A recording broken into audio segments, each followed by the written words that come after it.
Today, the biggest problem in this country is we do not have one single leader who is acceptable to all sections of the population. ರಾಜಕೀಯ ವ್ಯಕ್ತಿಗಳು ದೊಡ್ಡವರು ಇರ್ಬೋದು, I don't say, but one person who is acceptable to all sections of the population ಯಾರಿಗಪ್ಪ ಅಂತ ಅವ್ರು ಯಾರು ಇದ್ದಾರೆ ಅಂತ ಹೇಳಿದ್ರೆ ನಾನು ಶಿವರಾಜ್ ಪಾಟೀಲ್ ಅವ್ರನ್ನ ಖಂಡಿತವಾಗಿ ನಾನು ತೋರಿಸ್ತೀನಿ. ನಾನು ಮೊಟ್ಟ ಮೊದಲನೇದಾಗಿ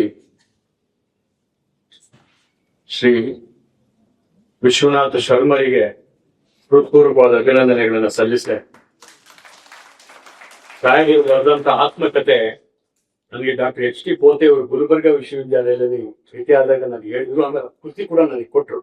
ನಿಮ್ಮ ಸಂಪೂರ್ಣ ಅದು it has been prescribed as a text book in the university Gulbarga ವಿಶ್ವವಿದ್ಯಾಲಯ. ಅದಾದ ನಂತರ ನನಗೆ ಸಾಹೇಬ್ರ ಹತ್ರ ಮಾತಾಡ್ತಿದ್ದೆ ಎಡಿಷನ್ ಅದನ್ನ ಆ ಒಂದು ಕೆಲಸವನ್ನ ನಮ್ಮ ವಿಶ್ವನಾಥ್ ಶರ್ಮ ಅವರು ಚೆನ್ನಾಗಿ ಮಾಡಿಕೊಟ್ಟಿದ್ದಾರೆ. ಎಲ್ಲರೂ ಮಾತಾಡಿದ್ದಾರೆ.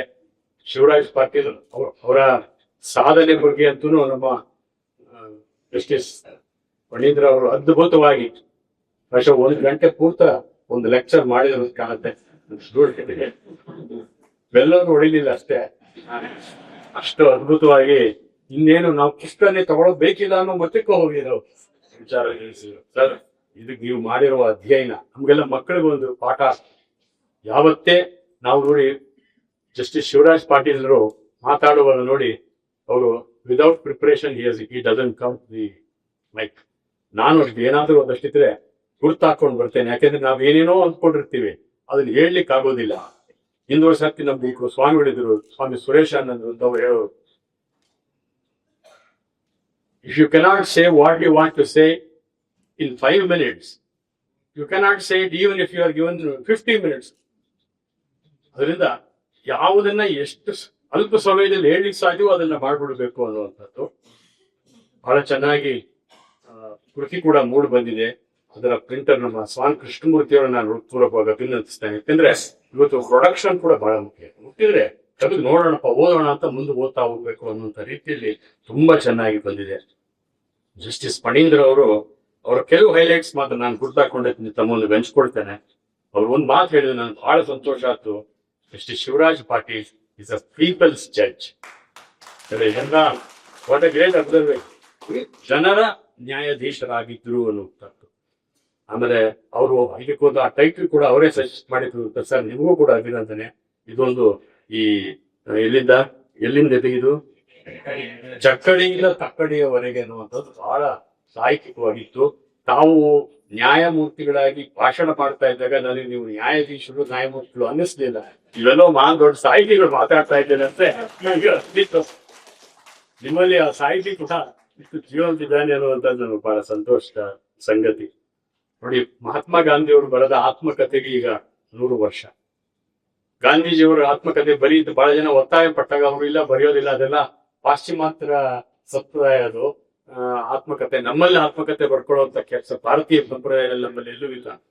ಆದರೂ ಕೂಡ ಬಹಳ ಒತ್ತಾಯ ಮಾಡಿದ್ಮೇಲೆ ಗಾಂಧೀಜಿಯವರು ಅದಕ್ಕೆ ಮೈ ಎಕ್ಸ್ಪೆರಿಮೆಂಟ್ಸ್ ವಿತ್ ಟ್ರೂತ್, ಸತ್ಯದೊಂದಿಗಿನ ನನ್ನ ಅನ್ವೇಷಣೆ ಅನ್ನುವಂತ ಕೃತಿಯನ್ನ ಬರೆದರು. ಈಗ ಅದು 100 ವರ್ಷ ಆಗಿದೆ.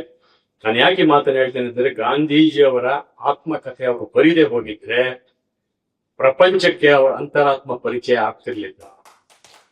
ಬಹಳ ಮುಖ್ಯ ಆಗಿದೆ. ಅಂತರಂಗವನ್ನ ನಾವು ಅಭಿವ್ಯಕ್ತ ಪಡಿಸೋದಕ್ಕೆ ಬಹಳ ಒಳ್ಳೆಯ ಸಾಧನ ಆತ್ಮಕಥೆ ಅನ್ನುವಂಥದ್ದು ನನ್ನ ಅಭಿಪ್ರಾಯ.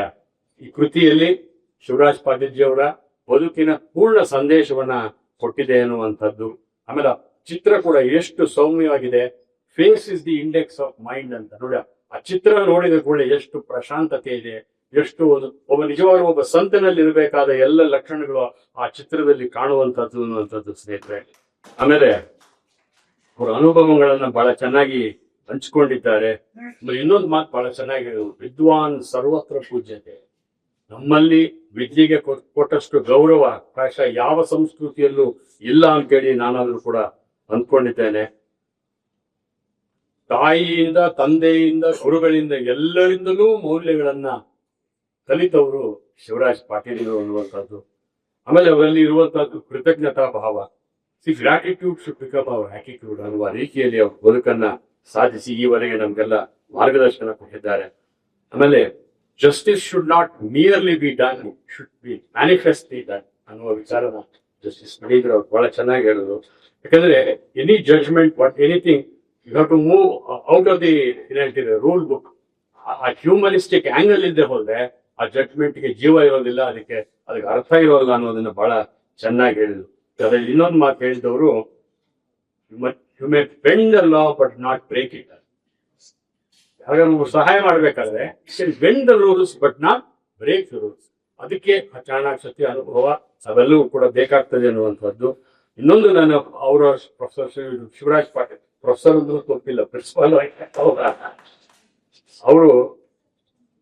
ಅವರಲ್ಲಿ ನಾನು ಕಂಡಿದ್ದು ಏನಪ್ಪಾ ಅಂತಂದ್ರೆ serve with love and firmness.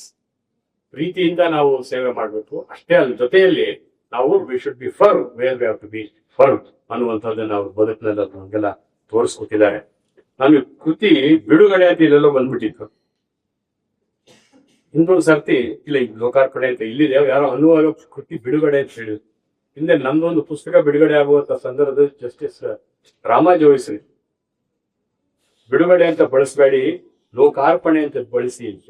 ಯಾಕೆ ಅಂತಂದ್ರೆ ಅವರು ಹೇಳಿ ಕಾನೂನವರು ಈ ಪುಸ್ತಕ ಏನು it was not arrested to be release, ಲೋಕಾರ್ಪಣೆ ಅಂತ ಬಳಸಿ ಅಂತ ನೆನಪು ಅಂತ ಅಷ್ಟೇ ಅದನ್ನು ನಾನು ಹೇಳಿದೆ.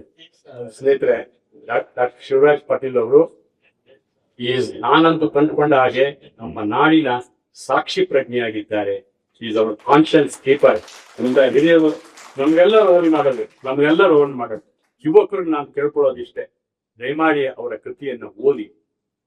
Today the biggest problem in this country is we do not have one single leader who is acceptable to all sections of the population. ರಾಜಕೀಯ ವ್ಯಕ್ತಿಗಳು ದೊಡ್ಡವರು ಇರ್ಬೋದು, I don't say, but one person who is acceptable to all sections of the population ಯಾರಿಗಪ್ಪ ಅಂತ ಅವ್ರು ಯಾರು ಇದ್ದಾರೆ ಅಂತ ಹೇಳಿದ್ರೆ ನಾನು ಶಿವರಾಜ್ ಪಾಟೀಲ್ ಅವ್ರನ್ನ ಖಂಡಿತವಾಗಿ ನಾನು ತೋರಿಸ್ತೇನೆ. H.W. Longfellow ಅವರ ಒಂದು ಕವಿತೆಯಲ್ಲಿ ಬಹಳ ಒಳ್ಳೆ ಮಾತು ಹೇಳ್ತಾರೆ, lives of great men make our life Sublime. Sublime ಅಂತಂದ್ರೆ ಗ್ಲೋರಿಯಸ್. ಹಾಗಾಗಿ ನಮ್ಮ ಬದುಕನ್ನ ನಾವು ಶ್ರೀಮಂತಗೊಳಿಸ್ಕೊಳ್ಬೇಕಾದ್ರೆ ಇಂತಹ ಮಹಾನ್ ವ್ಯಕ್ತಿಗಳ ಸಾಧನೆ, ಅವರ ಜೀವನ ಚರಿತ್ರೆಗಳನ್ನ ನಾವು ಓದಿ ತಿಳ್ಕೊಳ್ಬೇಕಾಗ್ತದೆ ಅನ್ನುವಂಥದ್ದು. ನಾನು ಯುವಕರಲ್ಲಾದ್ರೂ ಕೇಳ್ಕೊಳ್ಳೋದಷ್ಟೇ, please do not just run after a life of success but run after a life of values. Success ಎದುರು ಪಡಿತೀರಿ, ಪದವಿ ಪಡಿತೀರಿ, ಸಂಬಳ ಸಿಗುತ್ತೆ, ಇದು ಕೆಲಸಕ್ಕೆ ಸೇರ್ತೀರಿ, ದುಡ್ಡು ಮಾಡ್ತೀರಿ, ನೀವು ಸಂಸಾರ ಮಾಡ್ತೀರಿ, ಎಲ್ಲ ಆಗ್ತದೆ. ಬಟ್ ದೇ ಆರ್ ಆಲ್ ಇದು in the normal sense parameters of success. But then what is really important in life is we must be able to lead a life of values. ಆ ಮೌಲ್ಯಗಳ ಬದುಕನ್ನ ಮಾತ್ರ ನಮ್ಮನ್ನ ದೊಡ್ಡ ಎತ್ತರಕ್ಕೆ ಕರ್ಕೊಂಡು ಹೋಗ್ಲಿಕ್ಕೆ ಸಾಧ್ಯ. ಇವತ್ತು ನಮ್ಮ ಶಿವರಾಜ್ ಬಿ ಪಾಟೀಲ್ ಅವರು ತಾಯಿ, ತಂದೆ, ಗುರುಗಳಿಂದ ಕಲಿತಂತಹ ಮೌಲ್ಯಗಳಿದೆಯಲ್ಲ, that has shaped him, and that is why we are all endeared. ನಮ್ಗೆಲ್ಲ ಯಾಕೆ ಛತ್ರರಾಗಿದ್ದಾರೆ ಅಂದ್ರೆ ಆ ಮೌಲ್ಯಯುತ ಜೀವನದಿಂದ ಅನ್ನುವಂಥದ್ದನ್ನ ನಾವು ಅರ್ಥ ಮಾಡ್ಕೊಳ್ಬೇಕು. ಮಹಾತ್ಮ ಗಾಂಧಿ ಅವರು my life is my message ಅಂತ ಹೇಳಿದ್ರು. ನಾನು ಶಿವರಾಜ್ ಪಾಟೀಲ್ ಅವರ ಪುಸ್ತಕವೆಲ್ಲ ಓದಿದ್ಮೇಲೆ ನನಗನ್ಸಿದ್ದು, ಅವ್ರು ಖಂಡಿತವಾಗಿ with all pride he can say my work is my message. ಅಭಿಮಾನಿಯಿಂದ ಯಾಕೆಂದ್ರೆ ಅವರ ಕೆಲಸ ಅಷ್ಟು always it has been oriented towards the society. ಮಾನವೀಯತೆ ಬಗ್ಗೆ ಅವ್ರು ಯಾವತ್ತೂ ಕೂಡ ಇಟ್ಕೊಂಡು ಮಾಡಿದಂಥದ್ದು ಅನ್ನುವಂಥದ್ದು ಹೇಳಿ, ಆಮೇಲೆ ನಾನು ಸತ್ಯ ಅದು ಈ ತಿರುಪುರಗಳಲ್ಲಿ ಒಂದು ವಾಕ್ಯ ಓದಿದೆ, one must always be more than the chair one occupies. ಯಾವಾಗ ದೊಡ್ಡವರಾಗ್ತಾರೆ ಅಂತಂದ್ರೆ, ಒಬ್ಬ ಶಿಕ್ಷಕ ಅವನ ವ್ಯಕ್ತಿತ್ವ ಹೇಗಿರ್ಬೇಕು ಅಂದ್ರೆ he should be much more than the chair he occupies. Judge ಅಷ್ಟೇ, ಬರೀ ಪೊಸಿಷನ್ ಇಂದ ಕ್ವಾಲಿಫಿಕೇಶನ್ ಎಕ್ಸ್ಪೀರಿಯನ್ಸ್ ಇಂದ ಆಗುದಲ್ಲ, but his personality should be such that he should be more than the chair he occupies. ಆ ನಿಟ್ಟಿನಲ್ಲಿ ಶಿವರಾಜ್ ಪಾಟೀಲ್ ಅವರ ಬದುಕು ಬಹಳ ಅದ್ಭುತವಾದದ್ದು ಅನ್ನುವಂಥದ್ದನ್ನು ಹೇಳ್ತಾ, ಆಮೇಲೆ ಇನ್ನೊಂದು ನಾನು ಅಬ್ಸರ್ವೇಷನ್, ಆ ಪುಸ್ತಕ ಓದಿದ ಮೇಲೆ ಎಲ್ಲೂ ಸ್ವಪ್ರಶಂಸೆ ಇಲ್ಲ, ಪರನಿಂದೆ ಇಲ್ಲ. ಇದು ಬಹಳ ಮುಖ್ಯ. ಯಾರಾದ್ರೂ ಅಲ್ಲಿ ಆತ್ಮಕಥೆ ಅಂತ ಹೇಳಿದ್ರೆ ತಮ್ಮ ಒಳ್ಳೆಯದನ್ನೇ ಬರ್ಕೊಳ್ತಾ ಹೋಗ್ತಾರೆ. ಆಮೇಲೆ ಇನ್ನೊಬ್ಬರನ್ನ ಟೀಕೆ ಮಾಡುವಂಥದ್ದು, ಇನ್ನೊಬ್ಬರನ್ನ ಹೀಯಾಳಿಸಿ ಬರೆಯುವಂಥದ್ದು, ಅಂತ ಒಂದು ಪದವೂ ಕೂಡ ಅವರ ಕೃತಿಯಲ್ಲಿ ನಾವು ಕಾಣೋದಿಲ್ಲ. ಹಾಗಾಗಿ ನಾನು ಯುವಕರಲ್ಲಿ ಕೇಳ್ಕೊಳ್ಳೋದೇನು ಅಂದ್ರೆ, ದಯಮಾಡಿ ಇಂಥ ಪುಸ್ತಕಗಳನ್ನ ಓದಿ. These are what I call as uplifting literature. ನಮ್ಮನ್ನ ಮನಸ್ಸಿನತ್ತ ಕರ್ಕೊಂಡು ಹೋಗ್ಲಿಕ್ಕೆ ಸಾಧ್ಯ ಆಗ್ತವೆ. ಆ ನಿಟ್ಟಿನಲ್ಲಿ ಇವತ್ತು ನಮ್ಮ ಶೇಷಾದ್ರಿ ಕಾಲೇಜಿನಲ್ಲಿ ಒಂದು ಅದ್ಭುತವಾದಂತಹ ಕಾರ್ಯಕ್ರಮ ಇದು ಜರುಗಿದೆ. ಪ್ರೊಫೆಸರ್ ಆನಂದಪ್ಪ ಅವರು ಸೈಲೆಂಟ್ ಆಗಿ ಕೂತಾರೆ, ಎಲ್ಲ ವ್ಯವಸ್ಥೆ ಅವರು ಮಾಡಿದವರು.